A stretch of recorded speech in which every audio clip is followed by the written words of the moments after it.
You are listening to Leaders and Legends, a podcast featuring some of Indiana's most fascinating men and women whose impact has shaped our state, our communities, and us.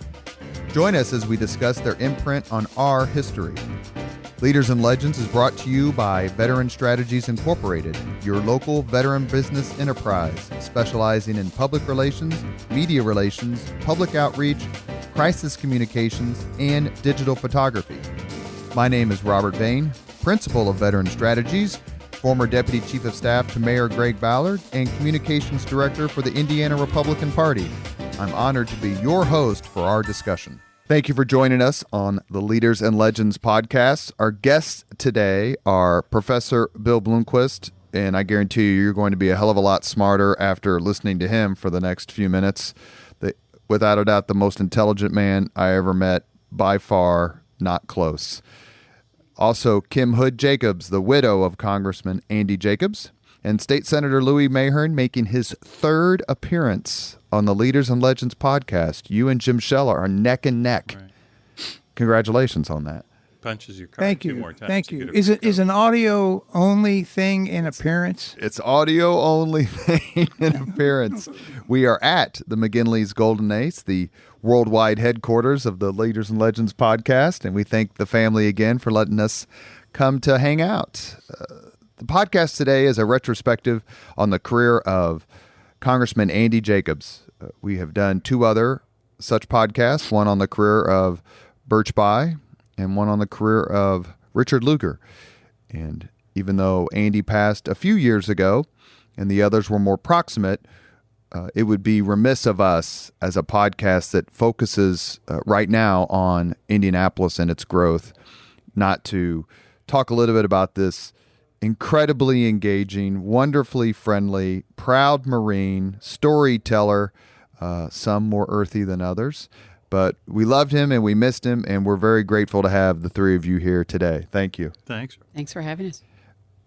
All of you kind of entered, I would guess, the congressman's life in different time periods. Mm-hmm. Mm-hmm. And so let's go with the most, let's say, impactful one first. Kim, that's you. I was looking at Louis. I knew you were looking at Louis. Kim, talk a little bit about how you met Andy and your life. Telling the real stories here? Or we? Somebody said, you need someone who's smart and funny and doesn't want to get married. And so he comes and shows up at my door, and he looks at me and goes, well, you're a little young for me. And I said, you're a little old for me, but let's go have dinner anyway. Can I tell this? Are we going to be telling this? Yeah. So, okay, I'm looking at this guy over dinner. He is completely engaging. He looked like he'd been sleeping with the dogs. You know, I had my best pink dress on, and he does Lenny Bruce at dinner the whole time. I heard like 4 or 5 Lenny Bruce bits, including Religions Incorporated. I thought, oh, wow, this has got to be the weirdest first date I've ever had. And he says, you want to go meet my dog? I thought, okay, all right. So we go to the Fun Farm, which is where we live now, 6 acres, and he's real proud of it. And he has these Great Danes. And so the Dane's running around the backyard, and he jumps up on my perfect pink dress and leaves this perfect Great Dane paw. And I hear the cultured words from this wonderful, brilliant man, friendly, get the down. And I thought, okay, we'll do this again. Were you on TV at the time? Were you local TV? Local TV. And so were you set up by just mutual friends? A friend, I was going through a divorce, and a friend said, you need someone smart and funny and doesn't want to get married. But you got married. We did. In fact, at the end of the date, he goes, well, I'm busy next Friday, and then Saturday I have something at early, but then after that I'm free. And I just kind of looked at him and went, really? Mm-hmm. I didn't think that he was in love with love. He was a very romantic person.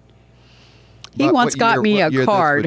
About what year this would be? Maybe 87. Mm-hmm. He once got this card, and it had a tablecloth, a checkered tablecloth, and these 2 little bears sitting there, and there were these funny little things on the table. And he gave me the card, and I came in, and he had recreated the scene in the kitchen. Oh.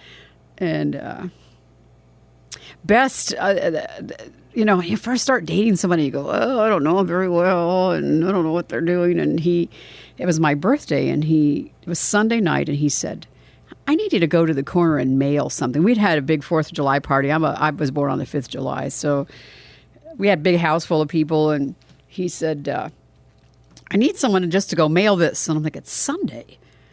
And I thought, oh, this is it. You're a jerk. You are a jerk. I just know it, and I don't even know if I'm going to come back. And so he sent me out, and I drove around the block. It's Sunday, and how do you get something postmarked on Sunday? And I was just mad and mad and mad. You know how when you don't know someone. And so I said, well, I'll come back. And I came in the back door, and it smelled in the middle of July like something was burning, like he was burning the house down. And I was so wrong. I love Christmas, don't like my birthday, and he had set up a Christmas tree. He had lit a fire in the fireplace, and what he was doing in reality was recreating Christmas for my birthday. Very sweet. He gave me a cordless phone. Back when they were the size of watermelons. And I thought, you know what? This is the nicest guy I've ever been out with. Nicest guy. So when you get to the point, before we talk to Louis and you got to talk. Professor Blomquist, what point did you get to, oh my God, we're going to get married? Oh. Like this is going to be different than I thought it was. I think there was a lot. There's a lot. Mailbox. Yeah, right. Well, there was a time when I thought, well, do I want to drive by this house in 20 years and wonder how he's doing? Or do I want to be a part of his life? And he clearly is, I would imagine, I can't imagine that both of you wouldn't agree. He's clearly the best person, one of the best people you've probably each known in your life. He's the best person I've ever known. If he said he was going to do something, he did it. And he was such a great husband. He was a great dad, even better after he retired, in terms of being attentive. Right. He was so funny because the kids were coming up of school age, and we had them in a private preschool because there is no, you know how preschool is, you got to pay for it. And he says, called me Burley. My name's Kimberly. He called Burley. He slammed his hand on the... He goes, they're pulling the kids out and putting them in public schools. I don't want no little Lord Fauntleroy. So our kids went to public school. And he's a Shortridge grad, is that correct? Yeah. He's IPS kid. Yeah. We love IPS kids here on the Leaders and Legends podcast. Mm-hmm. Louis, you met him way before any of us did, I would assume. When was your first encounter with him? We've talked about this a little bit on our Birch By podcast, but what's your first kind of encounter and getting in Congressman Jacobs' orbit? I think I met Andy one time when I was home on leave, I think, from the Marines. But I got to know him a little better, after I got out of the Marines, and I got out in end of February 1965. He was already in Congress at the time. But I had met him, maybe it was even before I went into Marines.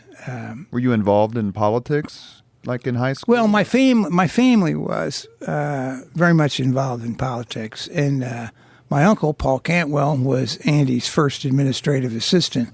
But I'm pretty sure that I met him before I went into Marines, or maybe one time when I was home on leave. But getting to Kim's assertion about being in love with love, I went in the office one time. I was in D.C. I went in the office one time, and he says, "Lou," he said, "I saw the best movie I've ever seen." And, I was tempted to say, better than 1,001 Dalmatians, because he loved that movie.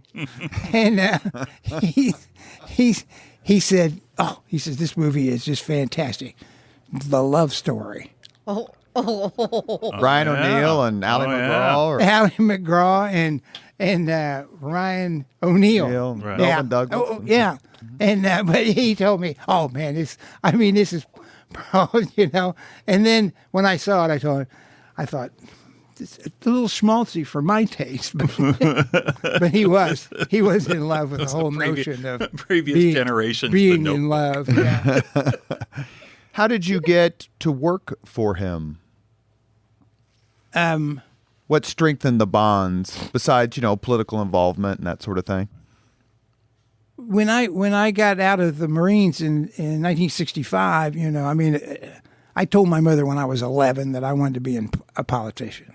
So I run for precinct committeeman out on the west side, and I get elected, and I start showing up and volunteering at Democratic headquarters. A guy named Jim Beatty was the chairman, and I would show up there, every day after work. You need anything I can do, blah blah blah, and all that sort of thing.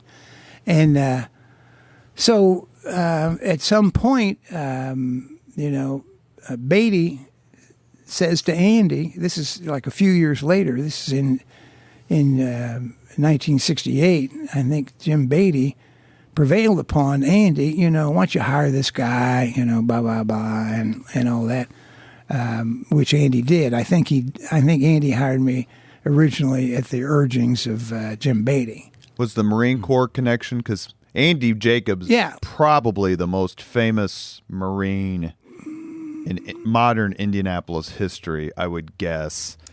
Till Ballard came along, and they connected on that, and Mayor Ballard was a huge fan of Once Andy Marine, Jacobs. always a Marine. Yeah. Well, as I've said on this podcast before, both my parents were in the Marine Corps, and my mother thought Andy Jacobs could heal with his touch, change the weather, throw thunderbolts, lightning bolts. Well, Andy Turned out only 2 of those 3. Yeah, That's right. Yeah, Andy could well be the most famous Marine from Indianapolis. He's not, however, the most famous Marine from Indiana.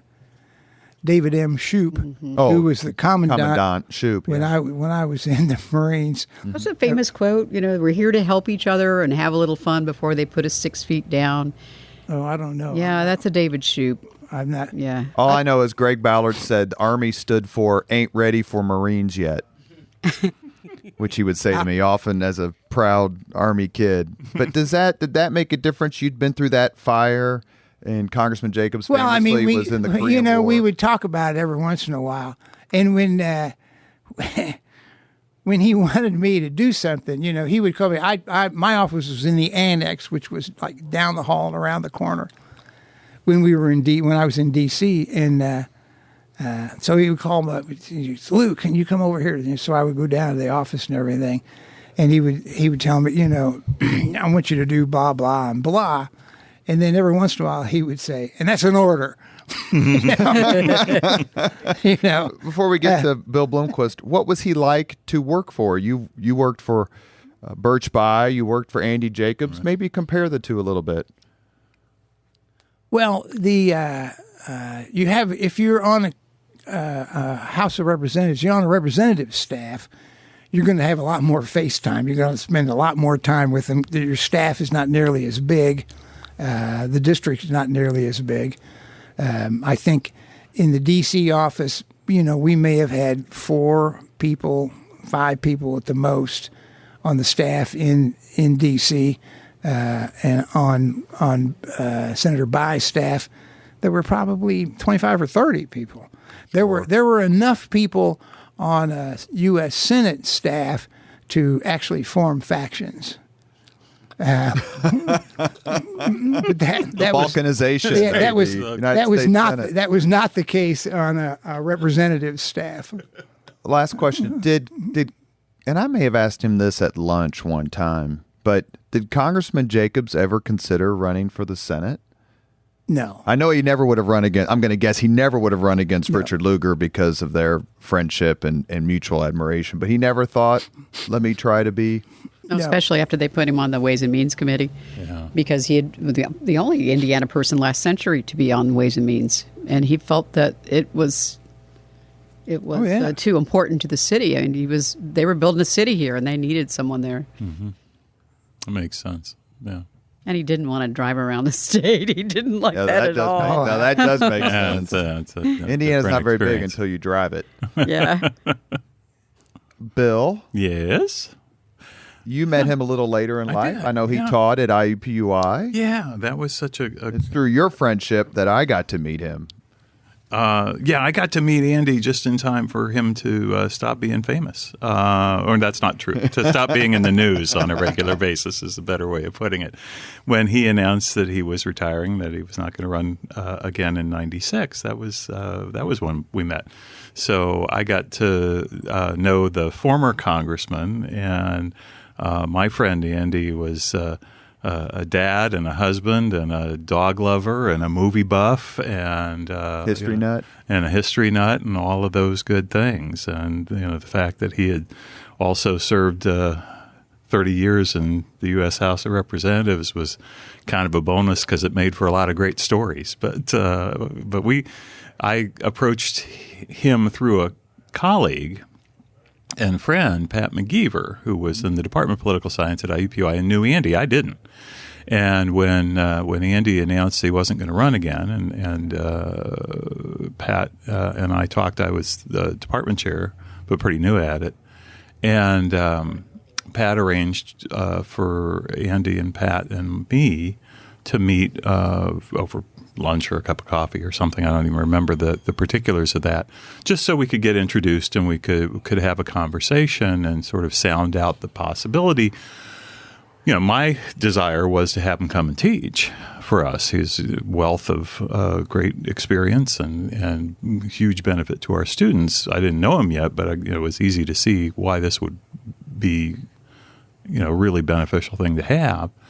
And so we had a conversation about that and what his plans were post-Congress and what he would like to do and whether he would be interested in teaching. Just in the course of that conversation, we all just had a nice time talking to each other and just kind of took a liking to each other and went out to lunch for the first of probably 100 times over the next many years. So, we met in '96. Did he enjoy? He eventually taught. He did. I had left the department. I had left. I had graduated. Right. We were done with you by then. We were done with you. And I was not yet famous. Give this man a degree. Give this man a degree. And then all you did was go across the hall and go get a degree from the history department after that. So I was in the medieval time period with Ken Cutler. That's right.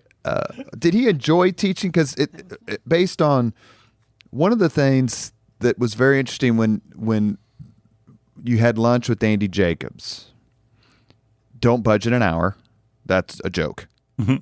Because even if you budgeted 90 minutes, 45 minutes of that was spent with Andy talking to the people who came up to him at lunch and wanted to have a conversation. And I always used to say, Andy, we could go someplace that serves cold food. That way it's already cold. Did he enjoyed interacting with people? He liked the quick. This is my observation after sitting with him. What did he enjoy, or do you think he enjoyed being with young people, students who were interested in the process and the system and all the above? Louis and Kim would know better, but I didn't ever meet anybody whom Andy didn't enjoy being around. If you were. My expression, not his, if you could fog a mirror and, had half a wit about you, he could find something engaging about you and something fun to converse about. And we all know he was a fount of stories and jokes. So he seemed to take a shine to just about everybody.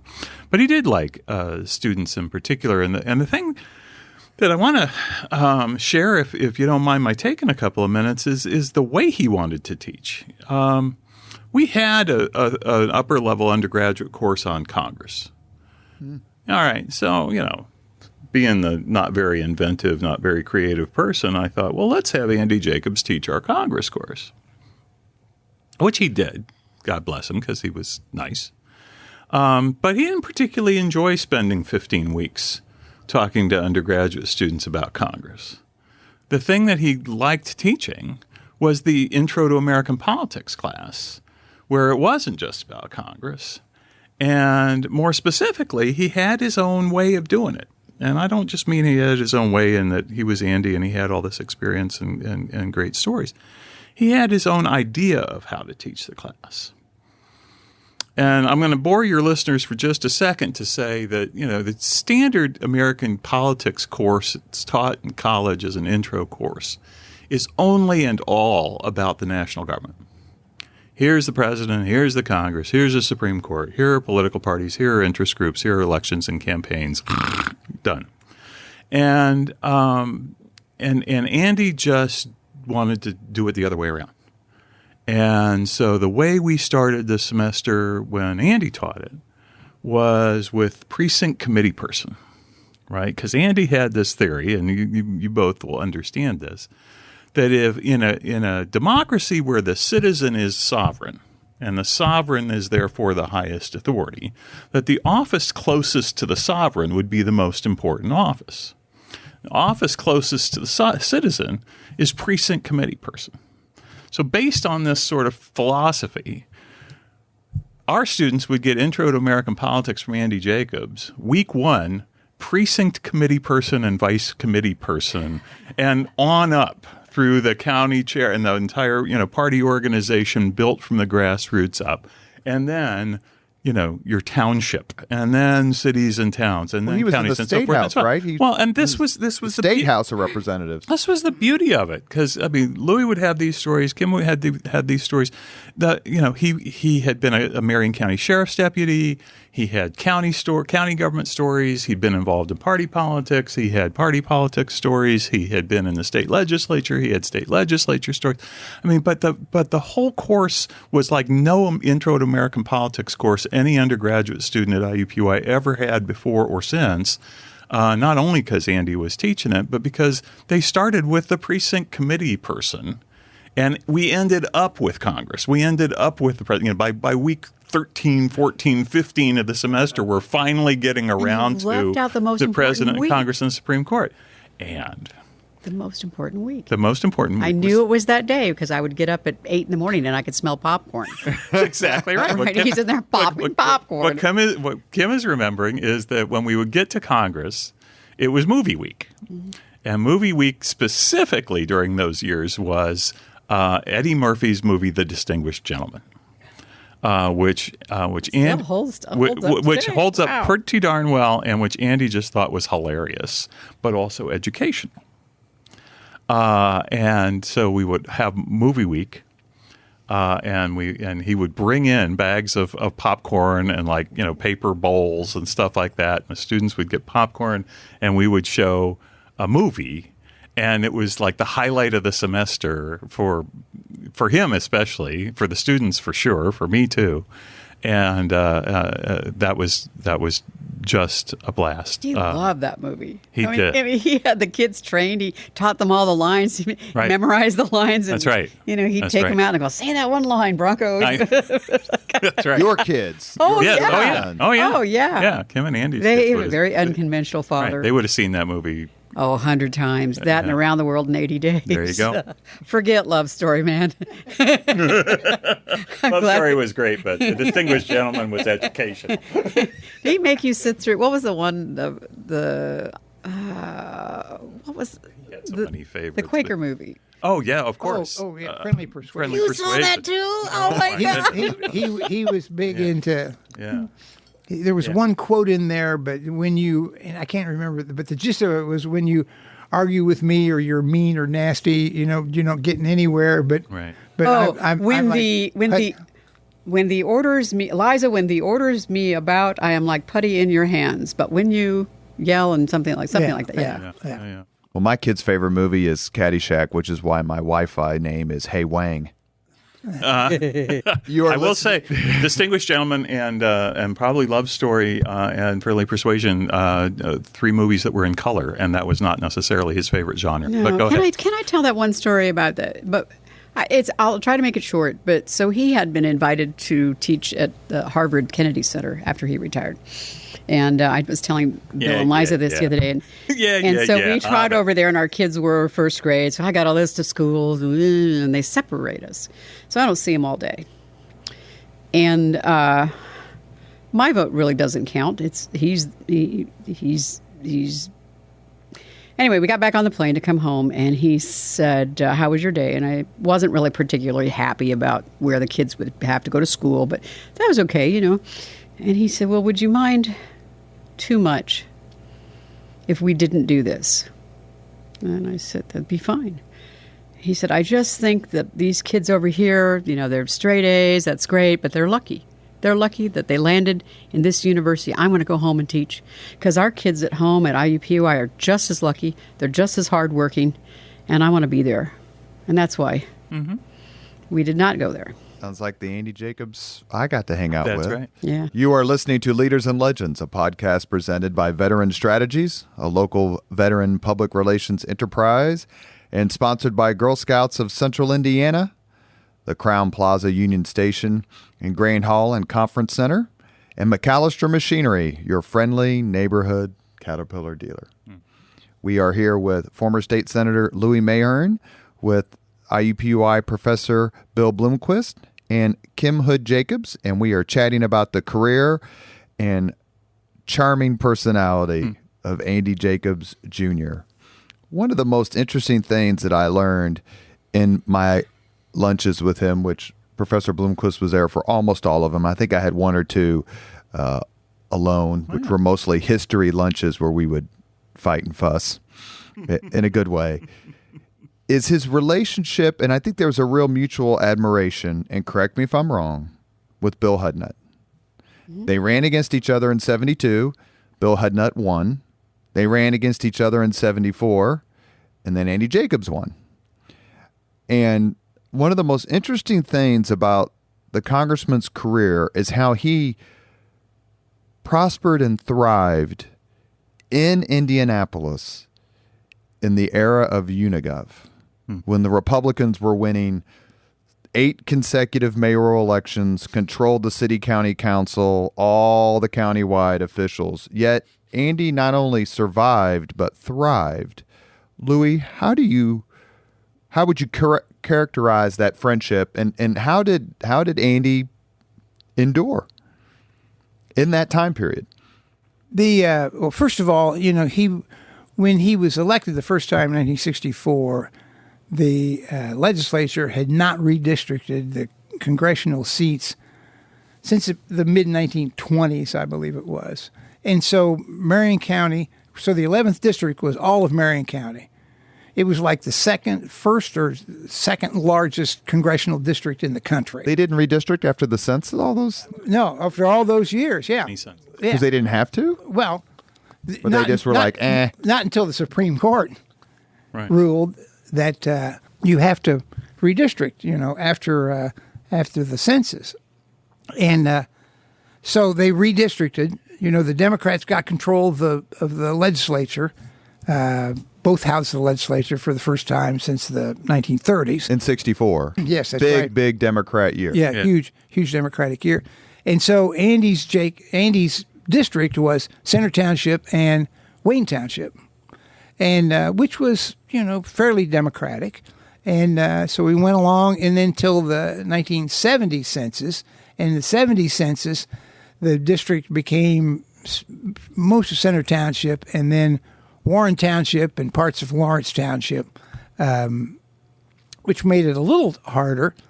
But it would be pretty hard to shape a congressional district within Marion County that was not at least a little more Democratic than all of Marion County. Right. All of Marion County was very Republican. But then finally when 74 happened, or 72 happened, it was the big wipeout, and then Andy lost and then came back in 74. Were you working for the congressman in 72? Yeah. How did he take that law? I mean, the Republicans did okay on the congressional level. Nixon got 521 electoral votes, so that was a huge presidential wipeout. But how did he take that loss? Did he see it coming, and then was he automatically determined, like, in 2 years I'm coming back? Well, yeah. I mean, yes, I think he saw it coming. We all saw it coming. I mean, we don't refer to it as, we Democrats, or at least I don't think of it as the Nixon reelection. I think of it as the McGovern wipeout. Right. And it was carnage. and we pretty much saw it coming. And That's when he encouraged Julia Carson to run. no, I'm talking about when he lost. When Yes. Andy In seven- lost. You're right. You're right. When Andy lost in 72. So then concomitantly, did you see it But coming again in 74 during the Watergate summer and all yeah, that? Like, yeah. But that time, so Andy lost, and so he loses the election in the first week or 6 or 7 days of November, and so we got until January the 3rd or something like that. So he gets on the phone and calls Birch Bayh and says, "You got to hire Louis." And so that's how I ended up on Birch Bayh's staff, is because Andy calls up and to take care of me, and gets Birch Bayh to hire me. And then I went over to the Senate side and started in 73. It was when he lost that he got Julia to run, because he said, "We're going to lose. You're not going to have a job, and you have to do this." And he Talking about for bolstered Center her up. Township trustee or No, What she was- she ran for the legislature. I She think ran she for the was the state. Well, yeah, she was she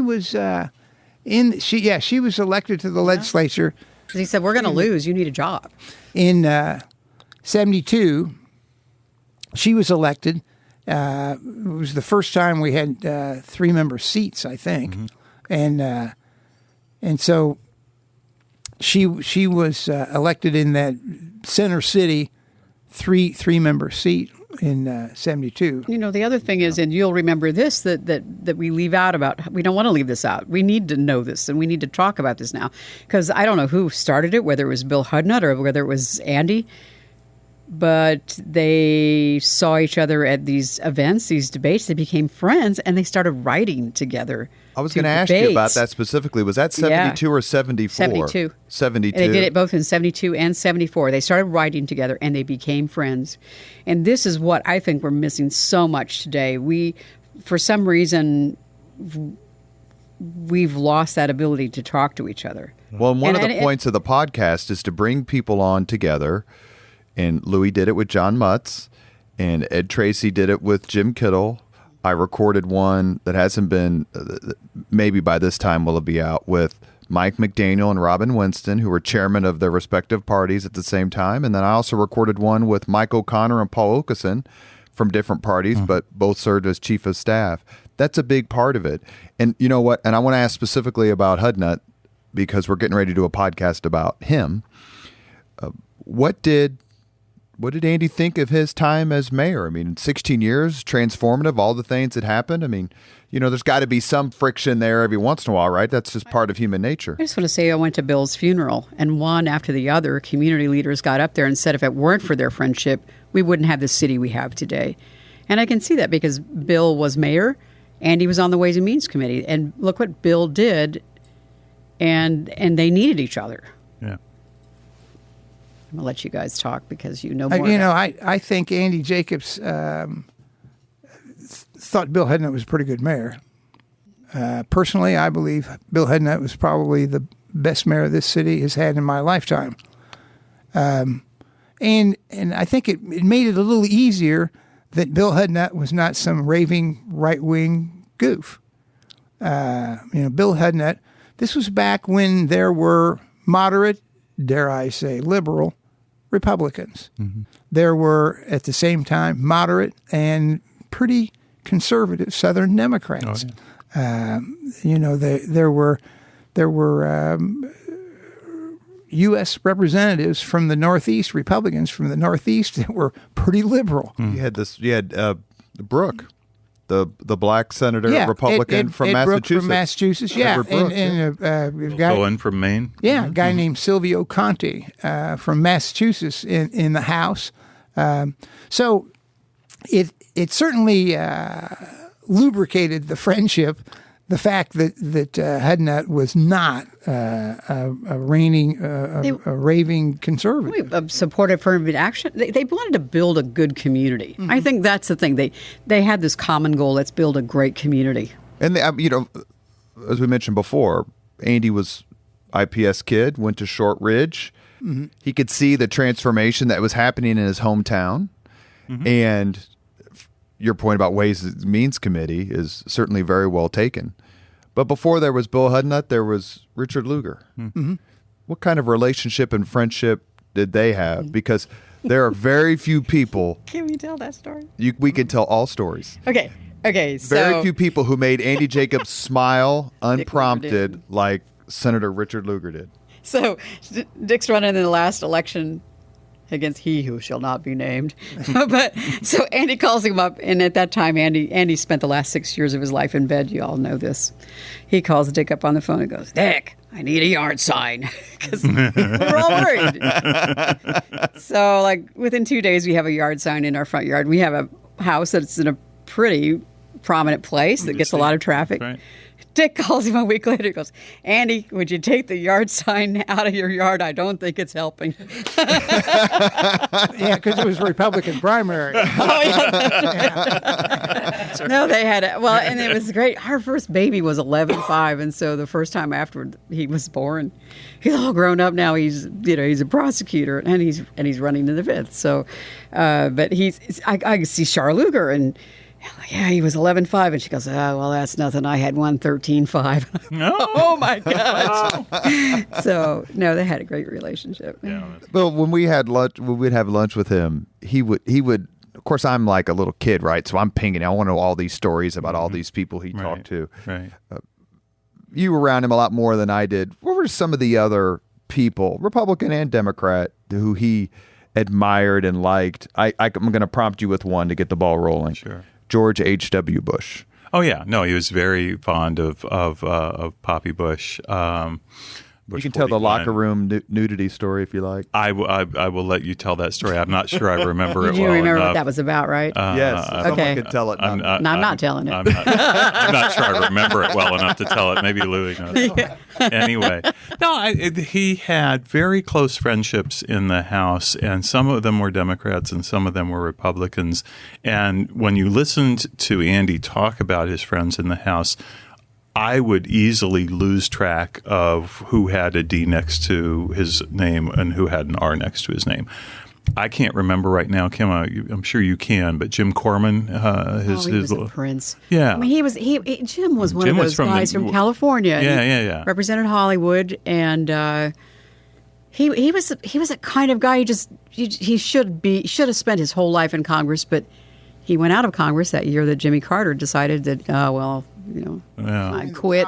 He did, and what an injustice because people like Jim Corman lost, and he was a prince. 1980. That's right. He My God, conceded he was a before the prince. polls closed on the West Coast. And That's speaking right. of Californians, Pete McCloskey, I think he was. Oh, that very is a great story. close. Speaking of the Marines, Go ahead. because Pete McCloskey beat Shirley Temple Black in the primary. Yeah. And so Andy sidles up to him on the floor of the they sit down, and he said, "Well, I just want you to know I'm Andy Jacobs from Indiana, and you're not the only Marine who did it to Shirley Temple Black." And she was married to a Marine at the time, and Pete's a Republican, and he's bristling, and I think he's led. He holds the Marine Corps record for the most bayonet charges. So he's and he's still living. Oh God! And after Andy died, that was the first trip we did as a family. I took the boys to see Pete and Helen. Right. And they own this. So Pete recovered from the. Oh yeah, they became friends. Well, they found out that when the Chinese overran Andy in Korea, Pete was like 60 yards above, and it was just by the grace of God he was ready to call, to order in the. Right. It was a disaster, but they were 60 yards apart in the battle, in the worst battle Andy saw.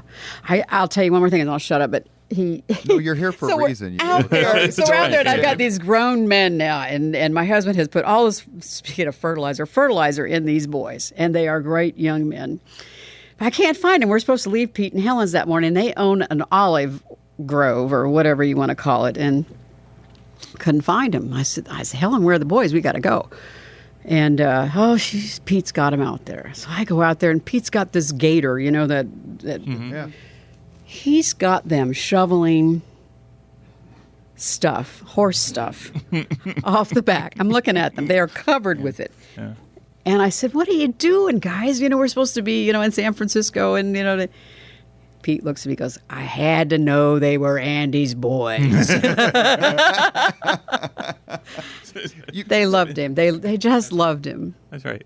Speaking of Andy's boys and doing that kind of work, I mean, the boys would tell stories too that Andy, when he would drive around the city, would always have gardening shears in the trunk of the car.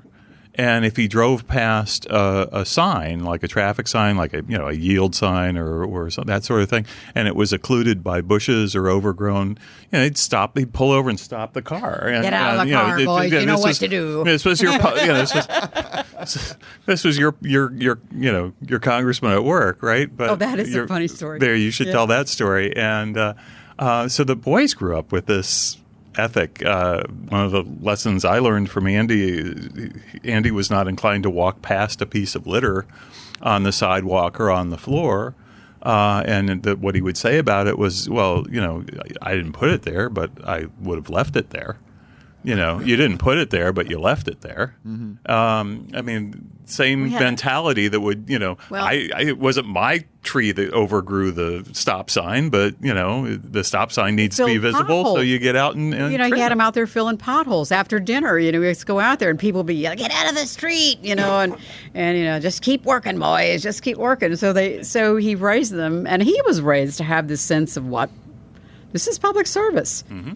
And this is what you need to be doing in your community. And I don't know, I think somewhere we've lost that. But my favorite story is the Morikawas, who are like the Auntie Carrot and Uncle Derek. But they live in California now, but they had a tree down and their neighbor was complaining about it. And so she calls and she says, Kim, we don't know what to do. How do we get this tree out of our backyard? And I said, that's okay. Andy was coming home from Washington. And so he came home and he picked up one of the 3 chainsaws he owned. And he took one of the boys and he went and buzzed up the tree. And this rather irate neighbor came back and she goes, I thought I saw Andy Jacobs in your backyard. And she said, it's your congressman at work.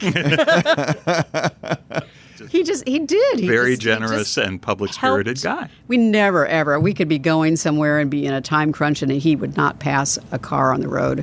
And I'll bet you experienced that when you were working with him. And because he treated... What I saw him with his staff was the same way he kind of ran things at home with the kids. Is that we're going to do this because this is what we do, and we're not going to walk past litter.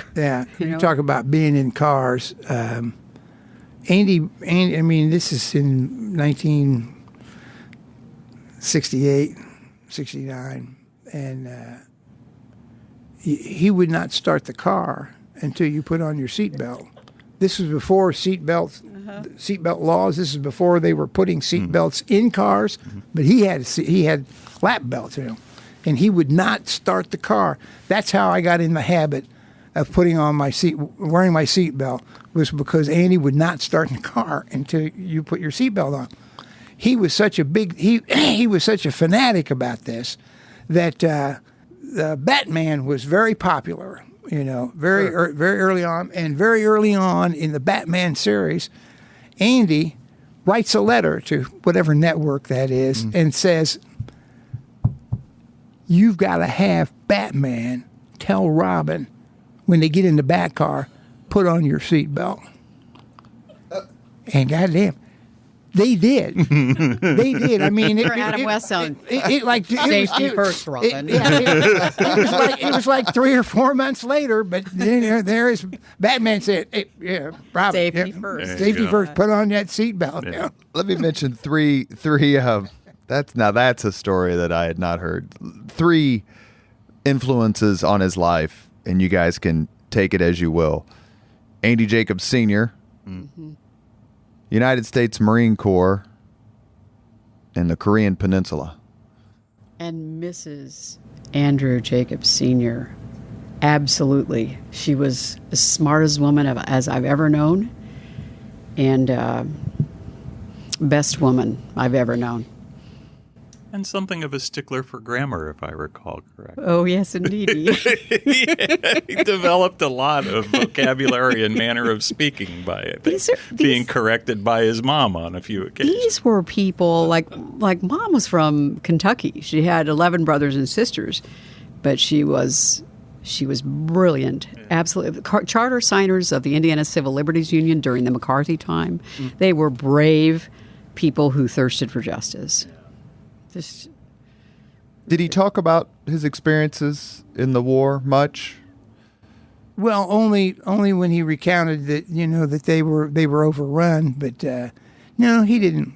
He talked a lot about the Marine Corps, and Marines are pretty obnoxious when it comes to the Marine Corps. Now you know I will. I think you're going to get an argument from Rock about it. I will tell you that if My mother called me a pussy when I joined the Army. That's a true story.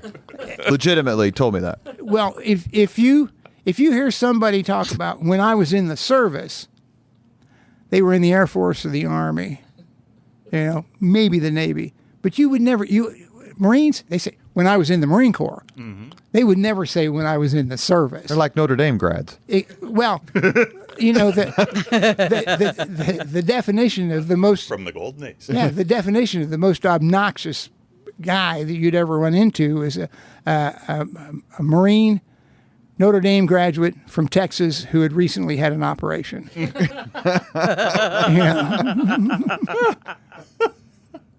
But he you see why he got along great with Andy. This, that Andy loved Louis Mahern. Oh, yeah. Because Louis' humor is... He's not letting it out of the bag yet. Andy gave a speech in, it's probably been 10, 12 years ago now, to the Indianapolis Civil War Roundtable. And I went, a huge crowd for him. I think he was on the Bicentennial Commission, the Lincoln Bicentennial Commission at the time. And huge crowd. And he and I had a conversation afterward. He goes, you should give a speech to the round table. And I was like, I'd have to think about what to write about. And he goes, well, let's figure it out. And so I did. I ended up giving a speech on the relationship between Lincoln and Grant. Mm-hmm. And the congressman came to it. It was at the Historical Society. And my good friend P.E. McAllister flew up from Florida for it. Nice. And I enjoyed it, and then I ended up giving the speech to other Civil War roundtables around the Midwest. But when my mother was there for it, I said, I've been waiting for this moment for a long time. Andy Jacobs, USMC, please meet Anna Del Dorn, USMC. Nice. And they both paused, and they said Semper Fi to each other at the exact same time. Nice. His father was politically active, as I recall. He was a congressman. That's right. Mm-hmm. And so, criminal court judge. How much, and a judge, that's right. Mm-hmm. How much did that push, in a nice way, in a benevolent way, Andy towards running for office, that level of public? A lot of us get involved in politics, but it takes a special breed and brand to want to go through actually putting your name on the ballot. I will tell you that Andy told me one time, it was almost in passing, that he had decided he wanted to be in Congress from the time he was about 16. And when I thought back on that later, that was about the time his father entered Congress. Mm-hmm. I think that is what caused him initially, at least. I mean, when he's a teenager, to think about going into Congress is to be where his father was. What do you think, if you had to say, would be? Andy was there in tumultuous times, elected in '64, so he's there for the Civil Rights Movement. And the war. He's there for the Vietnam War. He helped write the '65 Voting Rights Act, and he and Jim Corman, and I'm trying to think who else was on that committee, but they allegedly wrote, he penned it on the back of a legal pad. I'm going through his papers hoping to find that, a copy of whatever it is that they initially penned. But there were a lot of hands in that. We have to make sure we credit. There were a lot of people's 2 cents in that. But you have the Vietnam War. You have Watergate. You are best. Can I have? I hear today, if I get over there, I'm going to stand up to, I'm going to stand up to the powers that be. And you were there when he was standing up about Vietnam, And I know that he was wildly unpopular for 6 years because he advocated against the Vietnam War, and other members of Congress, I mean, they don't talk to you in elevators. I mean, I don't think people can really comprehend that when you stand up for whatever it is you believe in, you are ostracized. He wasn't exactly LBJ's favorite congressman. No.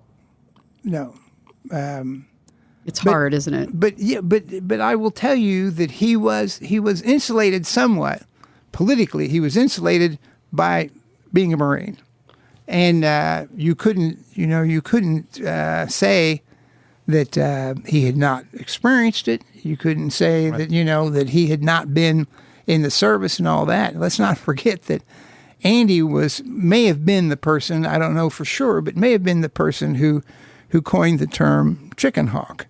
War wimps. And a war wimp.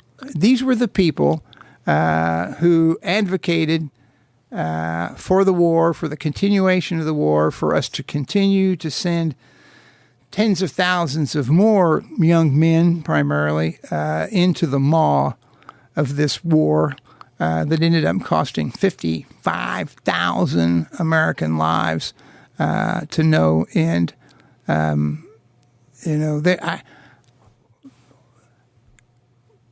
One of the first conversations I had with Andy after I got out, and I had been out maybe 6 months or something like that. Out of the Marine Corps. Out of the Marines. And I told him, I said, Andy, I said, I've gone from being for the war to being kind of iffy about this thing, And he says, I've gone from being iffy about this thing to being against, and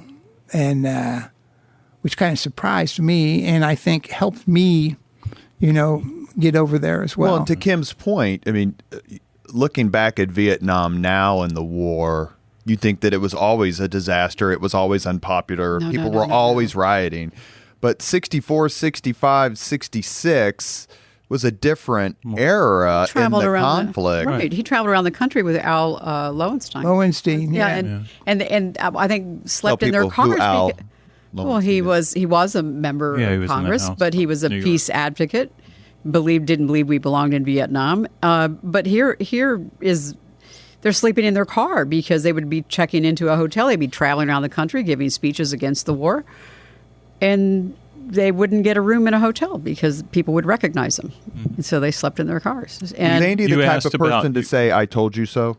No. I don't think he was. Not retrospectively. I don't think either, but not retrospectively. What he was, you asked about the influences of his dad, the Marine Corps, and Korea.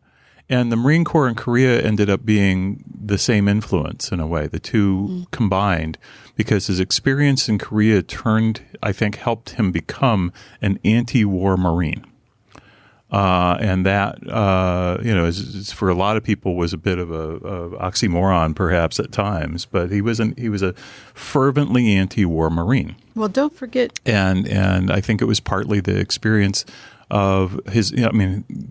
I think people who have been there, understand in a different way and at a different level, in a non-abstract way, what it is to send people into combat. Don't forget his dad had been in Congress, so he comes from a family of means. He's educated, and he was not the typical kind of young man who they were sending over as cannon fodder. In fact, he was in California, and he tells the story of a prominent person here in Indianapolis calling saying, "Andy, we can get you out of this." And he said, "No, I will go, sir." So what he has in this experience is seeing the powers that be, the people in Congress who've never seen a shot fired in anger, the rich people of this country sending these young men to Korea, and these young men he is serving with they're poor, they're immigrants. Does this sound familiar today? And he didn't think it was fair.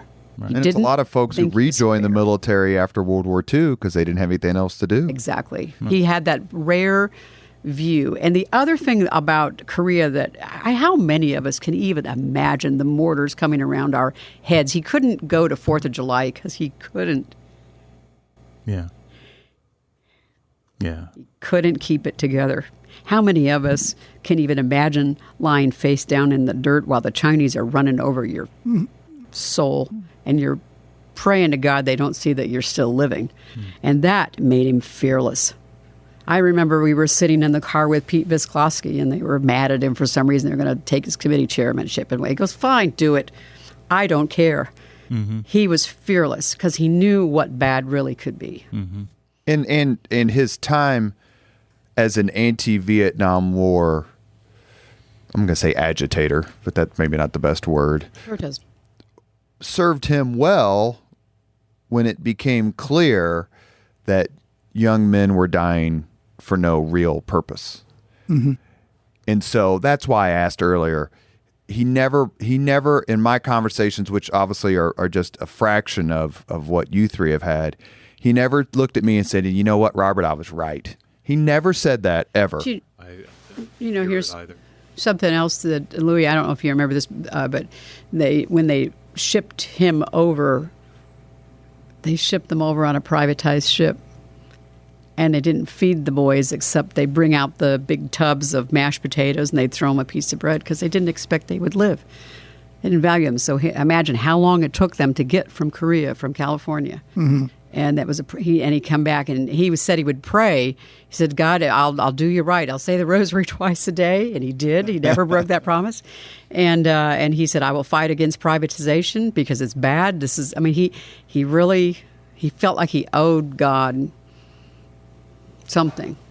I'll make it right. I'll work to make it right. Before we get done, there's a Andy Jacobs story I need to tell. The car? It doesn't have anything to do with Vietnam or anything like that. But Andy Jacobs was famous for his tight-fistedness when it came to the federal budget and wasting money and that sort of thing. He would return money from his own budget. He returned his a portion of his pay.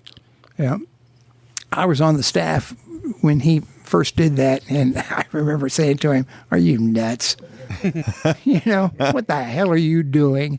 But he came by this parsimony honestly because he practiced it himself.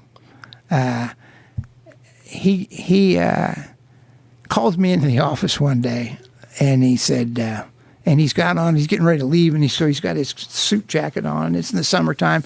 It's a kind of a tan poplin suit that didn't quite make it to the tops of his shoes. And he says, Lou, he kind of goes like this, pulls on the jacket. He says, what do you think? And I said, about what, Andy? He says, the suit. He says, what do you think? It's really, and I told him, I said, it's quite natty. I said, it's a very nice suit. And he says, $32. He said, I paid $32 for this suit. Amen. And I told him, I said, Andy, that is at least a $40 suit. and you've gotten a steal, Made his day. So, but I mean, he had a pair of black shoes. I'm not making this up. He had a pair of black shoes. Actually, he had two pairs of black shoes that were identical. And he wore one day and one the next day because he was convinced that they would both last longer if he alternated them back and forth. At his retirement party, we had a fashion show. We had it there, the Ways and Means, and all the kids wore his clothes and did a big fashion show with all the greatest hits. He was a piece of work when it came to spending money. The kids tell about, when Stephen tells the story at West Lane. He was at West Lane, and everybody else has to sign in and check in, but not his father, about just being so embarrassed.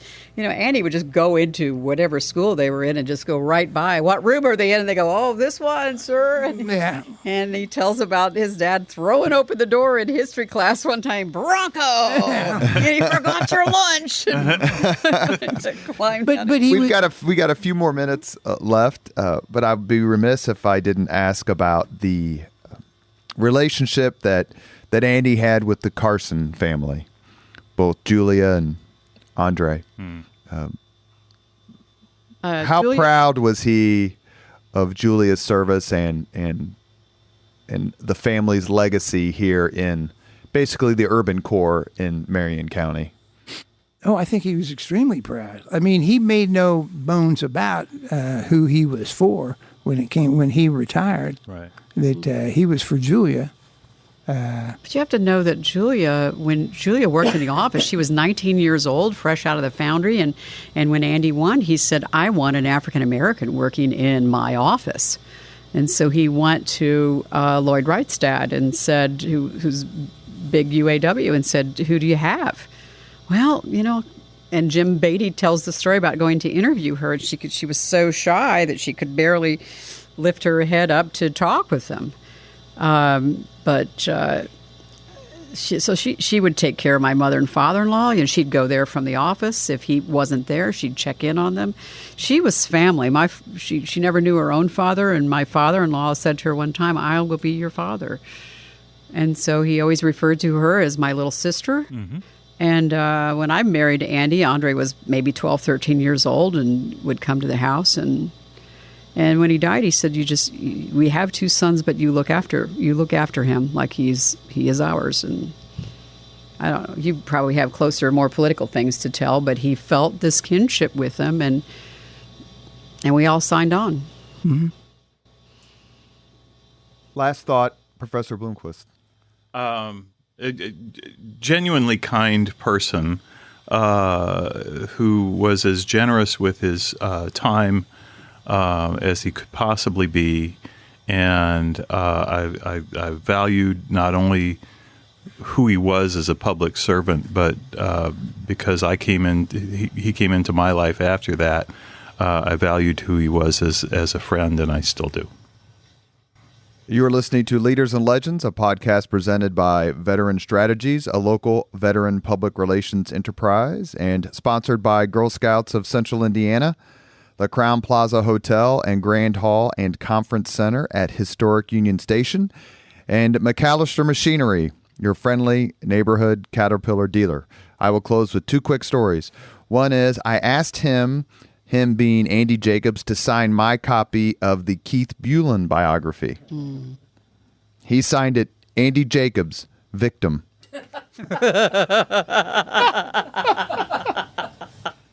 Second, great. To go back to something that Kim said kind of at the beginning when we were talking about Richard Lugar, and the Indy Star was very kind to let me write a column about Senator Lugar after his passing. And this story is in that column. I went to go see Andy. He was bedridden. And we hung out for about an hour talking about Civil War history and politics and various other things. And he says, well, where are you headed after here? You're not going to hang out here all day, are you? Don't you have something better to do? And I said, actually, I'm going to a fundraiser for Senator Richard Lugar. This would have been probably April 2012. And he goes, really? He says, go over to that drawer. And there was a drawer by his bed where he had kept money.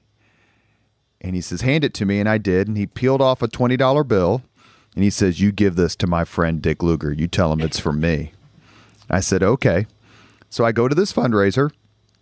And it's at someone's house. And at the end of it, before it starts, I said, look, at the very end of Senator's remarks, may I make a very brief presentation, and I promise it's quick, but it'll have some impact and people will enjoy it.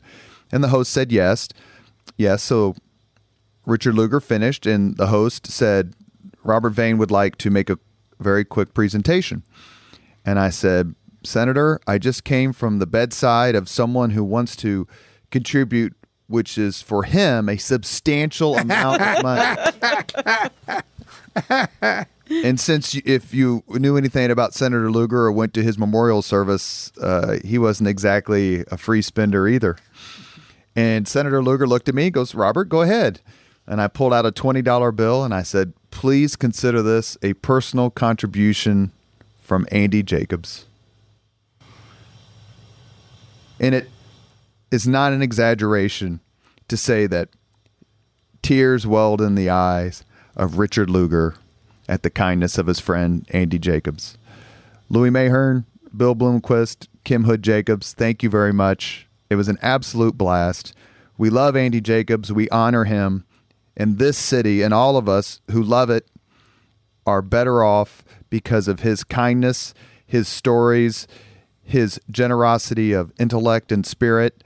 And we remember him fondly today and always. Thank you very much for listening to Leaders and Legends, brought to you by Veteran Strategies Incorporated.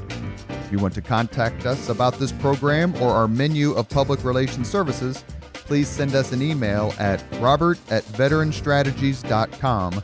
That's robert@veteranstrategies.com.